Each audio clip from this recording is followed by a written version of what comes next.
I want to put it to you that you don't really care about the harm it caused because that's not true. Making controversial statements like this online has made you a lot of money. So first thing, I genuinely am a force for good in the world. And I genuinely believe I'm acting under the instruction of God to do good things, and I want to make the world a better place. I genuinely believe my legacy is a good legacy. I'm not interested in damaging the world for money. So first and foremost, if you don't know, I'm Team Top G. You don't even have to ask. You don't have to question. I'm always going to be on Tate's side. I understand Tate says crazy things. He's wild. You know, he's authentically himself. But can we be honest here for 1 second? If you do not watch Tate's full 5-hour, 4-hour, long videos with his brother Tristan, please be quiet. Because you guys will see little snippets of things and then go, oh my God, he's misogynistic. Oh my God, this. Do you know how many times Tate has talked about men needed to be better leaders? Men need to do certain things for women. Men need to make sure they're financially stable in order to take care of women. Do you know how many times he tells men to work out, take care of your mental health before you even deal with women? Just because he says, oh, have a whole bunch of Bugattis, that triggers you guys. But it's so funny how a lot of you creators will follow other women who literally say manipulate men, use them for money, but they're not on the face front of anything.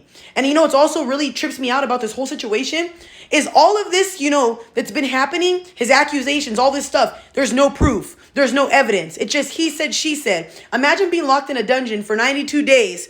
No light, no nothing, nobody around you. A lot of you guys wouldn't even be able to endure something like that. Why are we still talking about allegations with no proof? That's like coming up to me and saying, hey, Taylor, you did this, you did that. Where's the pictures? Where's the proof? Would you go to a courtroom and do that with no proof? Exactly. So that at this point, you guys, it seems like they're trying to get a rise out of him. The one thing that bothers me about a lot of people with men is they'll pick and pick and pick because you guys are trying to get a reaction out of him. Why? You guys want this man to be malicious so bad, it's sad. You guys don't want him to be the face front of everything. You know why? Because he has a message that's going worldwide. And just because it's something you don't like that's being spread, it's bothering to you. But can I honestly say something? And I do not care if this gets me hated. It's my opinion. It's my page.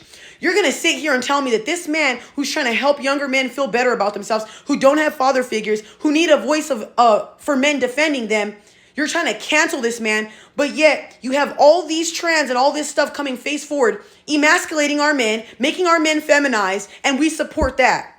I have no problem with the trans. I have no problem with certain things. But why are we literally jumping at the thought of, oh, our kids are non-binary. Oh, this is that. But when it comes to somebody trying to defend masculinity, that's where we draw the line. Why are we doing that? That's what I'm getting at. Now, guys, if this all comes, to surface and he ends up supposedly being a R-word sex trafficker, I'll shut the fuck up. I will shut the fuck up and make an apology video. But until then, I'm going to keep running my mouth because I do not think he did any of that stuff. I really do not, you guys. And it's so sad that you guys keep painting this narrative of this man with no proof. It's disgusting. I don't think you guys would even be able to endure what this feels like. To be constantly accused, constantly treated like crap, constantly torn down for what when you're trying to help people? This man is a billionaire. A billionaire. Tiene dinero, ¿me entiendes? And this is what he does with his life. He sits on podcasts trying to help men be better. He doesn't have to. He chooses to. And that's somebody who doesn't want better for the world? Oh my God. Y'all, me hartas, ¿me entiendes? This is what I don't understand. We are all supporting people we see ourselves in. We are all supporting people that we care for. There are people who need men like Tate. There are people who love men like Tate. I love Tate. That is a masculine man right there. You might not like his message. That's fine. I don't agree with everything Tate says, you guys. I really don't. I don't believe in the whole multiple wives, the multiple things. But you know what I do respect? He's honest. There's men out here who will literally fucking tell you, yeah, girl, you the only one. And be beating your bitches' doonies down. All these other girls behind your back. This man tells you to your face, I want variety. And it's a problem. Don't you want honesty, though? Why when somebody comes face front and they're honest with you, you have a problem? But all you guys complain about is nobody's real in this world. But when you come across real people, Mira what you do. Look at what you do. You shut them down. You turn them down. You turn your back to them. I'm sorry. Trans matter. Trans lives matter. Everybody's lives matter. But so do men that are masculine and need men like him matter. This makes me very passionate and stuff. And you might think I'm upset. I'm not. I'm just very passionate about this type of stuff because we need men like Tate. What other man is coming forward saying half the thing he is? Trying to defend men. Trying to help men. Which one? Could you name him? The only person I could think of is Jordan Peterson. And a lot of you don't even like him.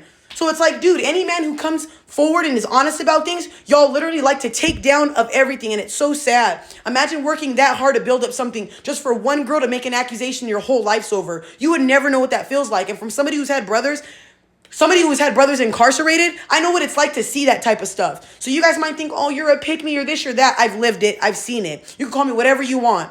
Until it's your brother or a family member you know, you won't give a shit. But like I said, Team Top G, baby. Oh, and yeah, by the way, I will be going live and talking about this video soon, y'all. I'm on my way to work, and then I don't know what time we're getting off yet. If I get off early, we're watching this live with this girl on my podcast. And yeah, guys, I said it. My podcast is not coming this week. Stay tuned. Next week, my podcast, Talking Shit with Tay, is coming up, and I have a co-host. So like I said, y'all, we're coming forward to defend men like this. I'm sorry. I'm so tired of these podcasts talking about body count, things that don't matter. Nah, we're going to talk about mental health. We're going to talk about, being the face front and trying to help men and actually doing things about it. I am so tired of the way this world portrays men. They're not all bad. We need to stop this, you guys. Just like not all women are bad. It's so tiring to see people in interviews do this to people. Like, what's sad about hearing this woman? How come she didn't ask questions? How come she's just assuming? I would ask him, Tate, do you think what you're doing is good for the world? Tate, do you think you're a good person? Tate, what do you think you could do better? He's a human being, you guys. He has feelings and emotions too. Just because men don't cry and act all, like it bothers him, doesn't mean it doesn't hurt him. Doesn't mean he doesn't feel some type of way. The whole world is against him right now, but the truth will come out. Like I said, Team Top G, Team Top G, Team Top G. Suck on my oranges, baby.